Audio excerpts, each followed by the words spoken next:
Hey guys. At the forefront of my efforts lately, as many of you may know, has been the identification, the seeking out of reluctant leaders. And this has brought to mind this story that I wanted to share with you guys. It is a story about George Washington and John Marshall. I read this story years ago in a book, and I cannot find the book. I cannot find the story even. I just remember it, but it's somewhere on my bookshelves and I can't find it. But I remember the story, but let me back up and briefly give you a little background on George Washington because it's integral to the story. So George Washington's my absolute favorite president of all time.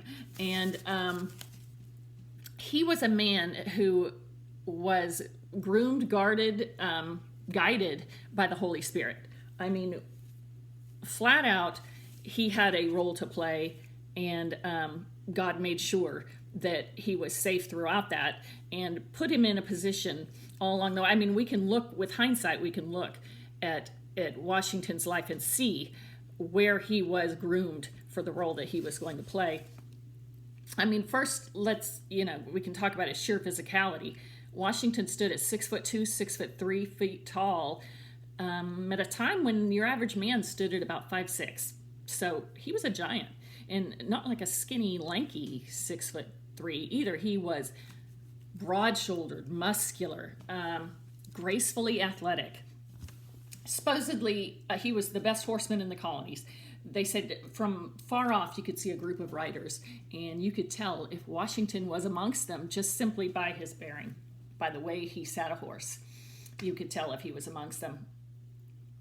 In his younger years, his father died when he was just a boy, and this precluded him from following in his brother's footsteps, which they all went off to school in Great Britain and then joined the military, the British Army.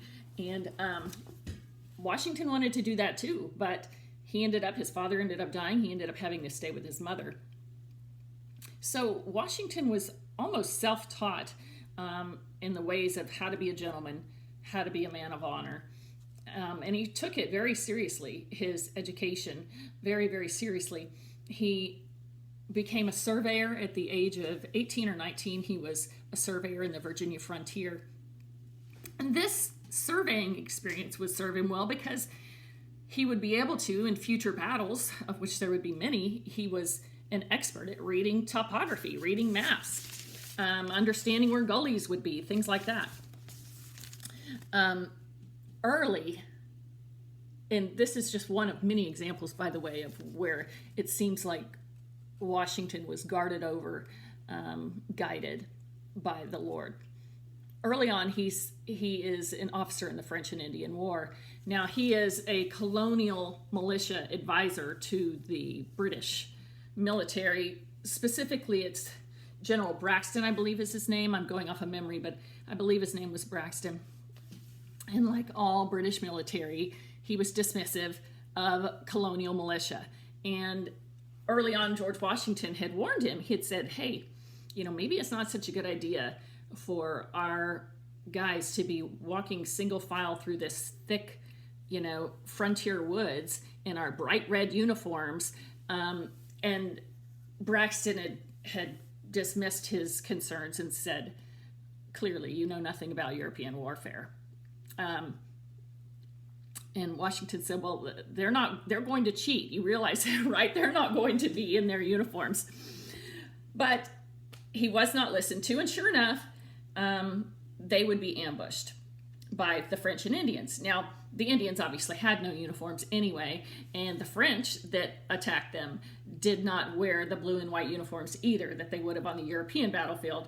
They were dressed in earth tones to blend into the forest. So, what do you know? Washington was right.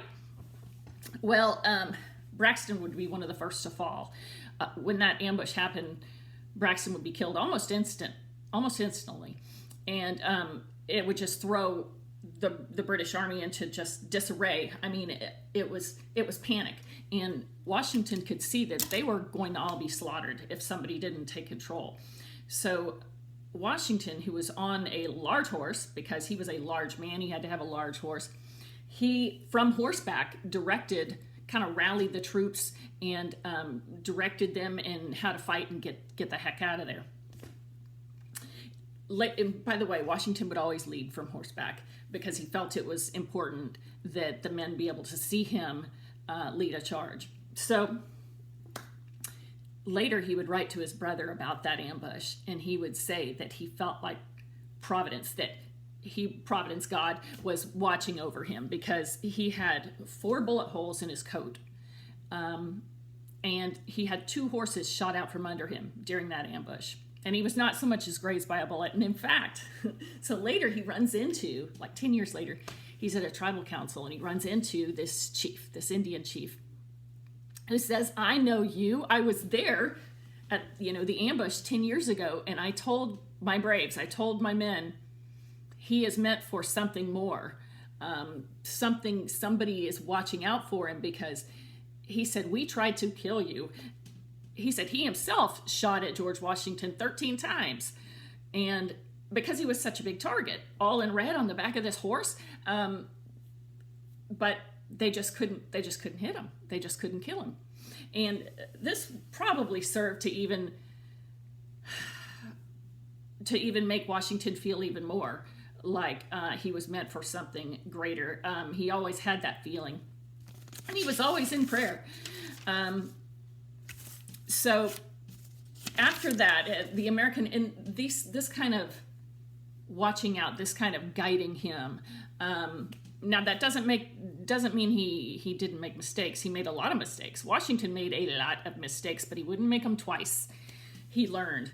And but this sort of little miracles that would save him would occur throughout the American Revolution.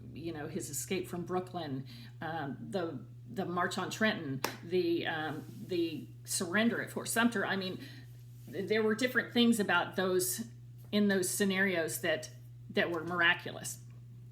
And that would be the case for the founding of our country in general. I mean, there's a great book called Miracle at Philadelphia that I highly recommend. I read it years ago, so I don't really remember a whole lot of the specifics, but the whole gist of it is this nation was divinely inspired and God had a hand in its founding. There are just numerous little miracles that had to occur for this nation to be founded. So, but anyway, back to Washington. So Washington the American Revolution is over. They have won, and he's exhausted. He has been at war for 8 years, and he's been back to Mount Vernon for a grand total of about 2 weeks during that entire 8-year time span. He just wants to go farm. He wants to go home and farm, which he loves. He loves to farm. But during this time, our nation, our little republic is on shaky ground. The Congress meets to write the Constitution. That's a battle royale in and of itself. And everything is on such shaky footing. The only person that they can all agree upon to be the president, to lead the nation, is George Washington. And he doesn't want to do it. Like I said, he's exhausted. He just wants to go back to Mount Vernon and farm. But overall, the overarching characteristic of George Washington was that of duty. He was all about duty to your country, duty to your fellow mankind, and honor. So he agreed to be president, and he served 2 terms, as we all know, and then he stepped down, which in and of itself was an amazing thing. King George thought there was no way he was going to step down. What man would get power and then give it up? But George Washington would step down after 2 terms, and he would retire out to Mount Vernon. But don't think for a second that he was out of the game. I mean, he was constantly consulted. People would come out all the time to talk to Washington. And in fact, John Adams, who was the president after him, would call on Washington. He would say, look, there's a chance we might go to war with France. And if we do, I need for you to lead the military. And can you imagine? I mean, Washington's so tired. No, I don't want to lead the military. But you know what? He said yes, if it came to that, he would lead the military. Because once again, the man was about duty. Now, I'm finally to the point where I wanted to tell the whole reason for this video, which was to tell you this brief little small story. So it's during this time, Washington's already retired, he's at Mount Vernon, that he calls a man named John Marshall to visit him in Mount Vernon. Now, John Marshall had served under George Washington during the American Revolution and as a legal aid and other things, but John Marshall just thought the world of George Washington. In fact, he would eulogize him later and say he was one of the greatest men to ever walk the earth. So George Washington calls John Marshall out, and he, at dinner time, he says, John, I need you to step up and be on the Supreme Court. And John's like, no, please, I am dead broke, as so many of these men who fought in the American Revolution, and like Thomas Jefferson died deeply in debt. Anyway, John Marshall's like, please, I am dead broke. He had just been overseas in France as like an emissary for America, and he said, I'm just trying to grow my law practice in Richmond. I cannot do this. And by the way, the Supreme Court at that time was not, the honor to serve on that it is now. So he basically says, I can't do it. I've got to worry about a house and shelter and food for my family. And George Washington's like, yep, I understand all of that. I get it. I've been there. I don't care. You have a duty. You have a duty to your country. So John Marshall, he continues to refuse, and he goes off to bed, and he tells his footman before going to bed, he says, okay, look, we got to get out of here. Like the next morning, we need to get out of here while it's still dark, or else I'm going to get hotboxed again. So they go to bed, and then he wakes up. John Marshall. Sorry, the video keeps cutting out. I have to splice this together later. So John Marshall wakes up early before it's light out, and he's tiptoeing down the stairs and to make his escape.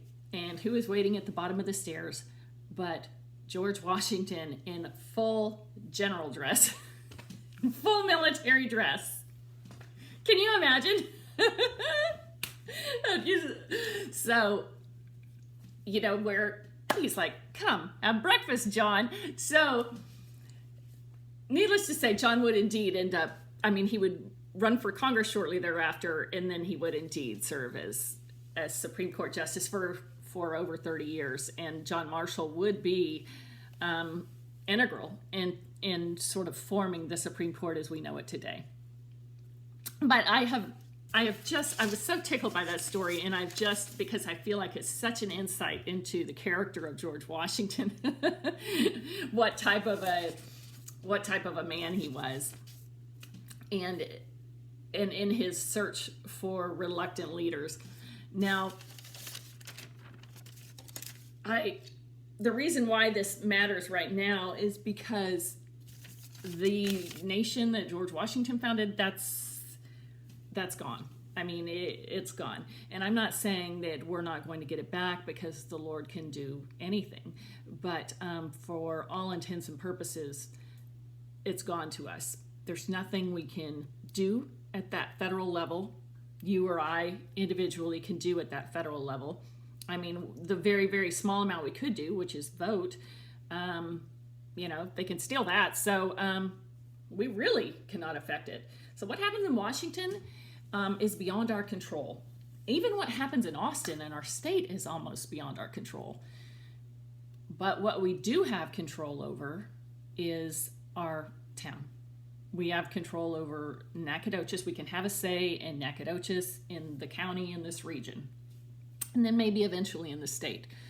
But right now, we need to start to have a say in our town. And the fact that we have lost our nation, and we are on the verge of losing our state probably in 2 or 3 years, is really our fault. Now, that duty that George Washington was so paramount to George Washington, this sense of duty. I feel like it's gone for many of us. I mean, there are reasons why we don't get involved, right? And good reasons, valid reasons. Isn't it much nicer to give back to the community by coaching Little League or leading a Bible study or, something like that? And then plus, if we're conservatives, we're probably all gainfully employed, right? So we don't have a whole lot of time. But to wade into the ugliness of politics, where it's probably going to be boring, meetings, a lot of meetings. It's probably going to be contentious. Just the uncomfortableness, the ugliness of having to confront somebody. It's just unpleasantly confrontational sometimes. And we don't want to do it. But because of that unwillingness for Christian conservatives to join the fight, we have ceded over this ground. We have ceded over our nation. We have these feckless GOP leaders, spineless GOP leaders who, it's never the hill to fight on, right? This is not the hill to die on. Oh, wait, no, this is not the hill to die on. Oh, not this one either. Now there are no more hills and we're standing on a postage stamp. So we have to take action. We, our local community, our reluctant leaders in this community, we need to take action. Think of it, if this at all convicts you, or if you think to yourself, yeah, maybe we do. I'd really like for you to pray on it. Pray on it and ask, how can you serve? Can you be a reluctant leader? We need reluctant leaders. And, George Washington is standing in our kitchen in full battle dress. And he's probably not pleased with us right now. So if you feel like you want to be involved, and it, that involvement can take many forms, please contact me. I want to talk to you. There are many of us that feel like we need to do something, We need to protect this town, protect our way of life, and to create a constitutional sanctuary, so to speak, here in Nacogdoches.